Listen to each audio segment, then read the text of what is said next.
कि सरकार के कामों से मध्य प्रदेश की जनता प्रसन्न थी, आनंदित थी। लेकिन लोकसभा के चुनाव होने वाले 2024 में, क्योंकि भारतीय जनता पार्टी मेरे लिए पद प्राप्ति का माध्यम नहीं है, तब भी बेटियों के लिए काम करता था। गरीब बेटियों की शादी मैंने प्रारंभ की। मेरे मन में बचपन से ये पीड़ा रही है कि माँ, बहन और बेटी को पूरा न्याय नहीं मिला। अब लाडली बहना से लखपति बहना तक जा रहा है। 2023 जा रहा है, 2024 आ रहा है।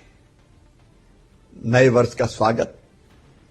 लेकिन जब पुराने की तरफ में नजर डालता हूं तो मेरा मन आनंद और आत्मसंतोष से भर जाता है।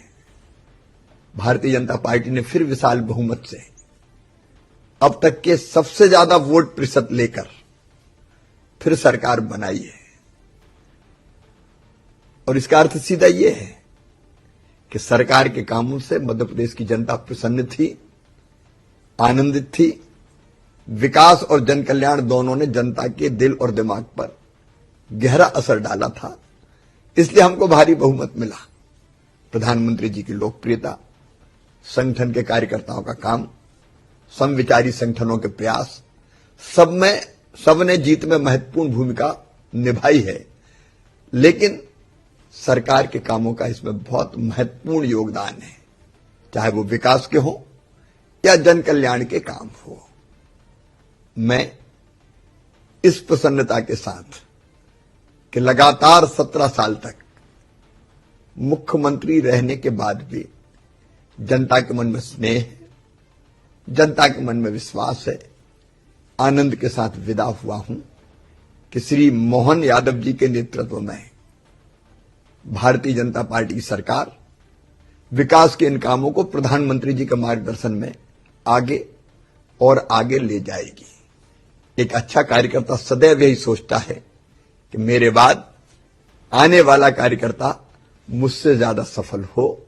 मेरी बहुत बहुत शुभकामनाएं डॉक्टर मोहन यादव जी को, जगदीश देवड़ा जी, राजेंद्र शुक्ल और मंत्रिमंडल में वरिष्ठ साथी भी हैं, श्री कैलाश विजयवर्गीय जी, प्रहलाद पटेल जी, राकेश सिंह जी, उदय प्रताप सिंह जी, डॉक्टर विजय साह जी, सब मिलके भारतीय जनता पार्टी की सरकार को बहुत बेहतर चलाएंगे और सकारात्मक सहयोग सदैव मैं करता रहूंगा।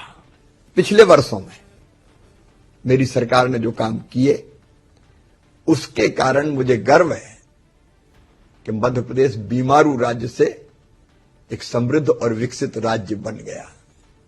एक जमाना था सड़क, बिजली, पानी कहीं भी पर्याप्त व्यवस्था नहीं थी, लेकिन सड़कों का जाल हो, सिंचाई का पानी हो, पीने का पानी हो, बिजली का बेहतर इंतजाम हो, और कृषि के क्षेत्र में तो मध्य प्रदेश ने नए रिकॉर्ड स्थापित किए हैं। एग्रीकल्चर ग्रोथ मध्य प्रदेश की 18+, कई बार 22% तक रही है, जो अपने आप में दुनिया में एक रिकॉर्ड है। और केवल खेती नहीं, खेती के साथ साथ सीएम राय जैसी परिकल्पना इस बार साकार की। शिक्षा के क्षेत्र में, स्वास्थ्य के क्षेत्र में कई मेडिकल कॉलेजेस का निर्माण हुआ। लगभग 30 मेडिकल कॉलेज अब मध्य प्रदेश में हो जाएंगे। शहरी विकास हो, ग्रामीण विकास हो, मध्य प्रदेश की तस्वीर बदल गई है। सांस्कृतिक पुनरुत्थान के कई महत्वपूर्ण काम हुए हैं। महाकाल महालोक हो, देवी लोक हो, राम रजा लोक हो, हनुमान लोक हो, संत रविदास जी का भव्य और विशाल मंदिर हो, रानी दुर्गावती का स्मारक हो। एक नहीं, अनेकों काम करने का मुझे आनंद भी है और संतोष भी है। वो राज्य जिसका कुल बजट कभी 21,000 करोड़ रुपया हुआ करता था, आज 3,19,000 करोड़ रुपया मध्य प्रदेश का बजट है। पर कैपिटा इनकम बढ़ के सीधे 11,000 से 1,40,000 रुपया तक पहुंची है। और जीएसडीपी हमारी जो कभी 71,000 करोड़ रुपए की हुआ करती थी, आज 13.5 लाख करोड़ तो पिछले साल थी, इस बार 15 लाख करोड़ क्रॉस कर जाएगी। तो मन में संतोष है कि मध्य प्रदेश की प्रगति और विकास में बहुत उल्लेखनीय काम हम दे पाए। अब ये काम निरंतर आगे बढ़ते रहेंगे। नए साल में नया चैलेंज है। मैं बड़ा चैलेंज नहीं मानता, लेकिन लोकसभा के चुनाव होने वाले 2024 में तो मेरा तो ये लक्ष्य रहेगा पार्टी की कार्यकर्ता के नाते, पार्टी के साथ, कि मध्य प्रदेश की सभी 29 लोकसभा सीट भारतीय जनता पार्टी जीते। इस लक्ष्य को प्राप्त करने में हम दिन और रात अपने आप को झोंक कर काम करेंगे।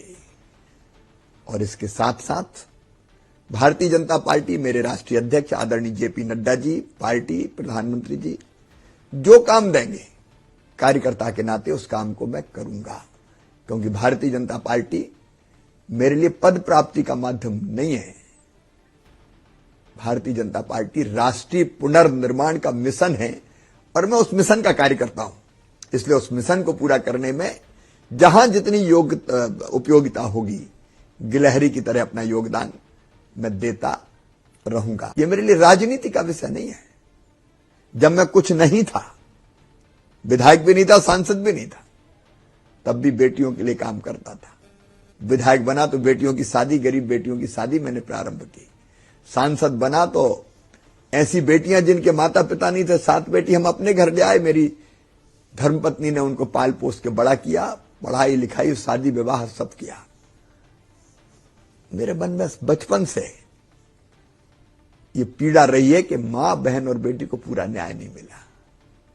आधी आबादी को पूरा न्याय दिलाना मेरे जीवन का मिशन है। और इसलिए मुख्यमंत्री बनते ही लाडली लक्ष्मी योजना और उसके बाद लाडली बहना तक का हमारा सफर, यह महिला सशक्तिकरण का एक बहुत प्रमुख आयाम था। और मुझे बताते हुए प्रसन्नता कि लाडली बहना जैसी योजना ने बहनों की जिंदगी बदली। अब लाडली बहना से लखपति बहना तक जाना है। सरकार अपना काम करेगी, लेकिन सरकार के साथ साथ बहनों को जोड़ना, समाज को जोड़ना, अवेयर करना, ट्रेनिंग देना, योजनाओं का लाभ दिलाना, उस पर मैं सक्रिय सहयोग करता रहूंगा। Eklavya University Damoh will guide you towards a bright future. 28 acres of lush green campus, largest campus of Bundelkhand, experienced and dedicated faculty. 50 future-ready courses taught in 12 different schools, separate courts and ground for sport, fully equipped lab and workshop, safe and fully equipped separate hostel for girls.